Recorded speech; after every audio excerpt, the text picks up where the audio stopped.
Well, it is Friday. Ready for some fun, maybe COVID fun, but fun. You can start right here. Hi, everyone. I'm Andy Asher.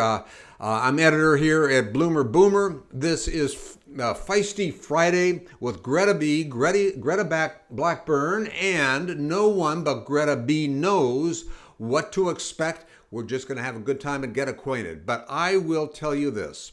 September is big at Bloomer Boomer as we kick off the first season of new shows with amazing guests and featured hosts and thought leaders, authors, and visionaries who share their breakthrough discoveries for all of us over 55. Now, all the shows are live. They are open for your questions.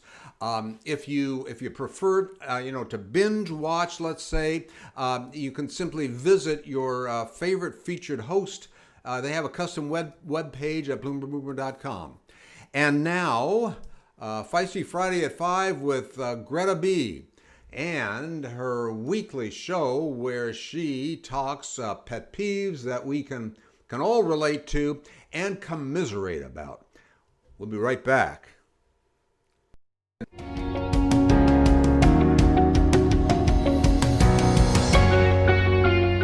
Well, hello, Greta B. It's great to have you here, and I love the big introductions, but something that less said the better, maybe, but I like the mystery of it all. I'm excited to have you here at bloomerboomer.com, and I want to wish you a big welcome. Thank you. I'm going to give you a little warning right now, a little transparency. You may see a fluffy little red head pop up. That's my little toy poodle, Romeo. He may want a little airtime. So if you see a little red head pop up, you're not imagining things. It's Romeo. No kidding. Okay. Hey, folks, you've just gotten a warning. You got to stick around for that. Now, I love the title of the show, Feisty Friday at 5 with Greta B. Now, tell me your vision of the show. I see it as somewhat irreverent and fun, and to kick off a good weekend for our Bloomer Boomer audience. What's your take on it? Well, that's a darn good way to see it, because it's a good time. It's the end of we'll call it a work week, although in these times, what is a work week? It's all work and no work. So it is a good time to kick off the weekend. Hopefully, you said irreverent, you said feisty. Here's my deal, Andy, and anybody watching. All right. I figure if you don't get feisty, it festers and then you get frumpy. So this is where you can vent. We're going to share observations from our viewpoint, the boomer viewpoint. There's Romeo's little furry head. I was a late bloomer. I was a nerd. So I always called my whole life the Revenge of the Nerds, but I'm calling this show in a certain sense Revenge of the Nerds, because there's this whole thing going on right now about boomers, the whole okay boomer thing. Like boomers are so out of it. They don't know things. They're kind of square, that whole deal. So this is we're going to be able to vent a little bit towards those who think of boomers in that way. I have a lot to vent about, by the way. But you're the one. But you can kind of structure it the way we should vent properly. Yeah, well, there is proper venting, and then there's just throwing a hissy fit. We're not those people. We're not those people. So yeah, we're going to talk about. Here's what I'm going to do here ongoingly. First of all, I hope we can have some participation, and I'm hoping that we will eventually have people calling in and talking to us directly with pertinent questions about what we're talking about. Yeah, we already have a few questions that we'll talk about that in a bit. Woohoo! Yeah. So the thing is, we're going to have fun. This is for, we've all heard of Ghostbusters. So I've got a big thing. I've got an agenda against people who are dream busters. And those are people who tell you can't do what you want to do. You're a boomer. You're too old. Stay in your lane. That stuff. Mm-hmm. We're saying bye-bye to that. Mm-hmm. Bye-bye. And we'll have some tips and ideas about how best to do that. Again, no hissy fits, just a little feisty venting. I'll throw some gossip in. Everybody loves gossip. Tasty gossip. Uh-huh. We'll have some interviews. We'll have a little music. Mm-hmm. Greta B music is a little bit out there, and we'll be doing a little bit of that. And yeah, there are pet peeves, there are ongoing peeves, and there are weekly peeves. And the weekly peeve will be a little something called the burn. And that's for the biggest peeve, for me anyway, that happened that week. And people can share their burns as well. So I guess that's an overview of what we're going to be doing. It's kind of stream of consciousness venting from this vantage point of being a member of the greatest generation. Let's remember that. I know. And in time, I mean, I can in a week's time, I can always bring up a peeve or two. Ooh, ooh, okay. Male But peak. Be good to get the male. Some of them will be generic. Some of them will be gender appropriate. We'll see. all We'll right. see. Oh, Yeah. well, listen. Let me ask you. I guess what's most well known about you is your showbiz background. You've been in a lot of different shows. Um, that's been probably kind of ups and downs and crazy and fun, in a kind of a long story short type of thing. What's that all been like? Oh, yeah. Well, it has been ups and downs, mostly ups. And actually, this is a good point. Here's where I'm going to interject a pet peeve. Okay. Then Okay, we, yeah. this is I like, bet regarding that there are some. You must yeah. get pestered with all kinds of crazy questions. Well, let me tell you the one that's the biggest peeve. And I'm just going to tell people out there right now, when you run into actors or singers or performers or magicians or whatever they are, it's really not a good idea to say to them, "Oh, I remember you. I was 6 years Oh old yeah. and you were," it's like, stop right there. We don't Uh-huh. stop right there. It's Yeah. like, don't remind me.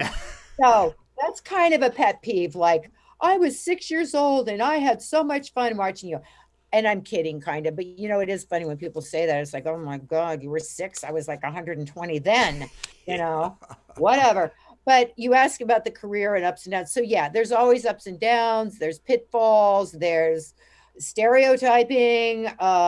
There's good experiences and bad, like being a clerk at a grocery store. It runs the gamut. Yeah, for sure. Now, you're like me too, in the sense that you're into fitness. It's important, at any age, especially when you're after 55. And I know that you have a real strong interest in that area. So, from time to time, it'd be great to hear about, some of your ideas in that. Oh, thank you. Yeah. I have a little cheat sheet here to remind me of things I don't want to forget to say, and that's one I forgot to say already. We are going to have some insider tips. I am out there. I am zeitgeist woman. I'm out there at the cutting edge. I find out about stuff before it's even stuff. So you can be assured that we're going to share some really good stuff, tips, that sort of thing. Without tooting my own horn too much, I invented fitness boot camps. They did not exist in 1990. Look back in the archives. There were the Navy SEALs, Marine boot camp. There were fluffy little spas where you got powdered and drank iced tea. Fitness boot camps didn't exist. So I've been on the cutting edge of a lot of trends and helped make them happen. So we're going to get some insider scoop and some stuff out of my years of doing these fit camps. What really works? I've had successes with thousands of women and men. What works and what doesn't? What's BS, bad stuff, and what isn't? So yeah, thanks. Yeah, cutting through all of that because we see so much all the time about this fitness program and that fitness program. And if you're able to cut through that, that's going to be a big help. Now, let's see. We're pretty much good on time right now, but I just want if you have a couple of extra minutes here, I just wanted to get some frequently asked questions. And Ooh, if you can hold on for a minute and be right back for that, okay? love to.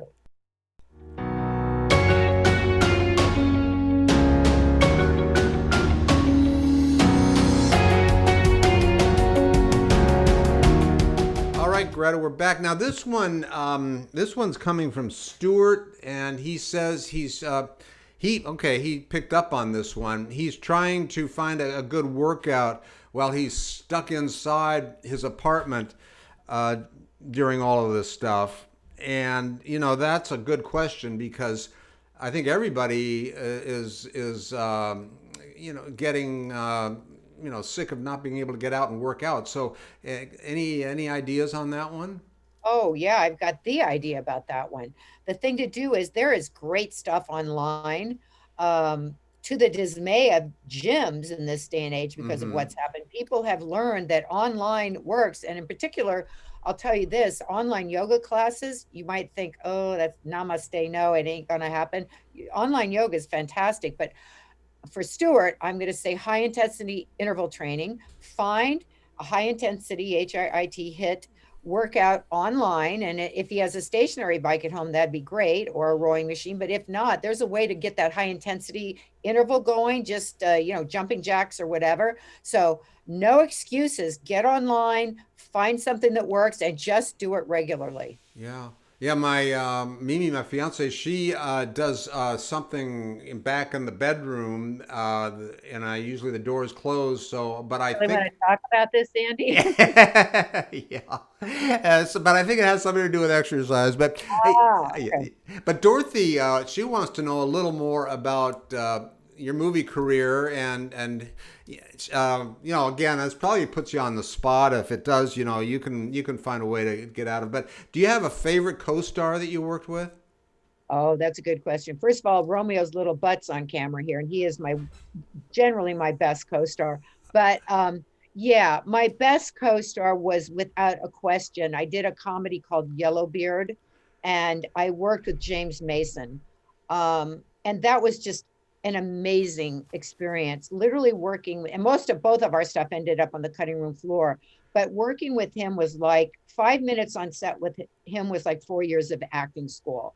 Um, he literally just became the character and he pulled you in by doing that. So I would have to say that my best professional acting work experience, vis-a-vis the acting creative aspect of it, was working with James Mason. Wow, that's a pretty good instructor or somebody to learn from.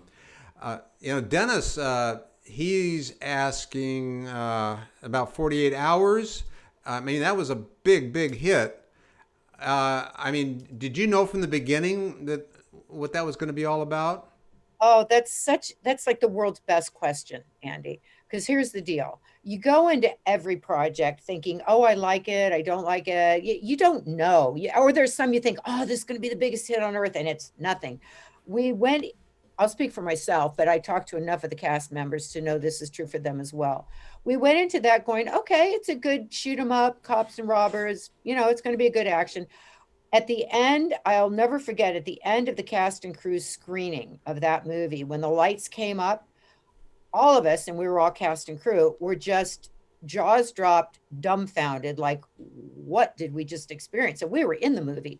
It was profound. There was a pall for a minute over the audience as we all just kind of gathered our wits because it was really so stupid. It was so stupendous. That was the first like $100 million movie. That was the first mega blockbuster.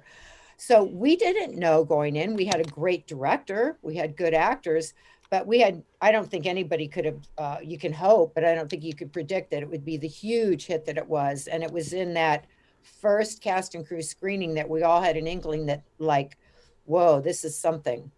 What a great feeling that must be when going in, you just have a feeling that this is going to be fun and big and all that, you know. Yeah. Um, hey, listen, I want to talk about next week's show. Can we just, we'll run away for less than a minute and get back? I'd like to hear more about that, okay? Be right Okay. back. All right. Cool.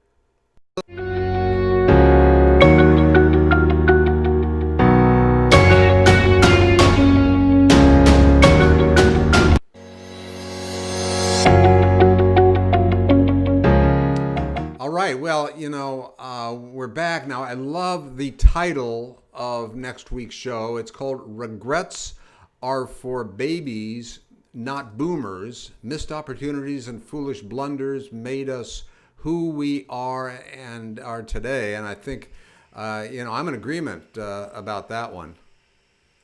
Yeah. Um, Again, I keep talking about this vantage point of being this vantage point of coming from the boomer generation. And one of the things about having X amount of years under your belt is you can look back and there's a lot of stuff that happened. It wasn't all wonderful.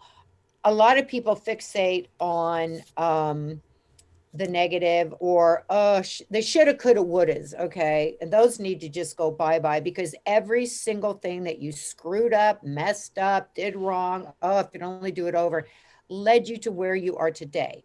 So we're going to talk about some uh the types of regrets people have.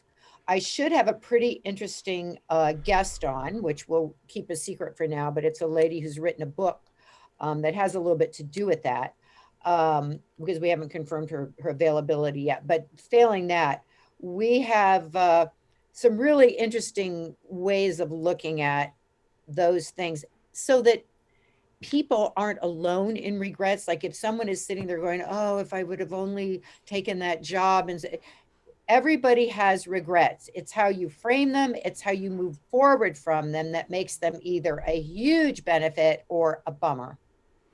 Yeah, I'm glad you explained it that way, because I was over at a friend's house the other night, and he and I were talking about, and the word regret came up. And I think it's a good topic, because you can't help but from time to time think about it a little bit. Yeah. And if folks want to, get to know a little bit more about you, is any suggestions or anything you want to share at this point, or wait until next week? What's Well, I mean, I have various websites, but you know what? The best thing to do is just dig in with me live. And then as we go along, I'll point you to some archives. There's tons of stuff out there, but I'm one of those actors. It's funny because I'll run into people and they'll say, oh, tell me about, and one of my pet peeves, actors who just talk about themselves, their career, it's like, it's just, so I'm not that person. But I am a person that I like to share stuff, and especially fun stuff. You're going to learn some fun stories over the course of this little trip we're going to take here. Wow, that's So exciting. That is very exciting. Well, it sounds just like we, Google me, and you can Google me and you'll see my telomere diva, my fitness, all that. So, Google in this day and age, just go and look. There's a ton of stuff there. yeah, we played a little video clip when we began, and we'll play it again. But well, listen, I'm so excited. I'm so happy you're here, and yes, and we will see you on Fabulous Fridays, and we'll see you on Feisty Friday at 5 with Greta B. Get feisty, don't let it fester. Oh, yes, and not the festering part. Greta, thanks so much. Thank you. Well, we will be back here in the same day and at the same time next week, and you can find out more on Facebook, YouTube, and at bloomerboomer.com. And if you like this, please like us on Facebook, follow us. In the meantime, get to know Bloomer Boomer, your web platform to springboard you to a meaningful life after 55. See you next time.